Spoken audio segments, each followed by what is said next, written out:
Luango, site de déportation d'esclaves et de la première église catholique romaine au Congo, a constitué la trame de l'échange entre le premier ministre du royaume de Luango, Justin Koumba, et le représentant de l'UNESCO en RDC, Jean-Pierre Ilboudou.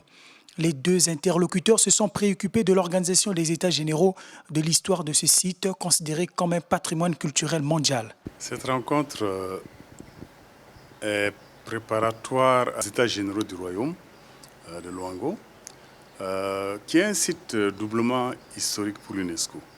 Il y a quelques mois, je suis allé moi-même à Pointe-Noire pour un colloque sur Luango, dans le cadre de la route de l'esclavage, qui est un grand programme de l'UNESCO, pour permettre donc d'inscrire sur la liste indicative du patrimoine immatériel de l'humanité, donc ce royaume qui a une longue histoire.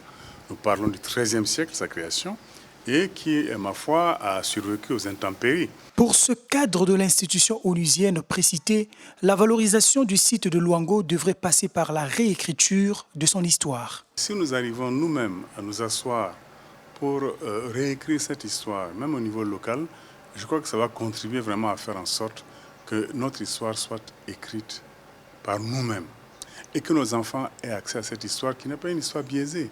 Nous avons aujourd'hui des historiens congolais très chevronnés qui ont une vision endogène de notre histoire. Et je pense que ce que nous voulons faire comme résultat final de ces États généraux donc, du royaume de Luango. Autant Justin Koumba se dit fier de la richesse du royaume de Luango, autant le ministère de la Culture et celui du Tourisme, ainsi que leurs partenaires, envisagent la promotion de cet héritage historique et sa protection.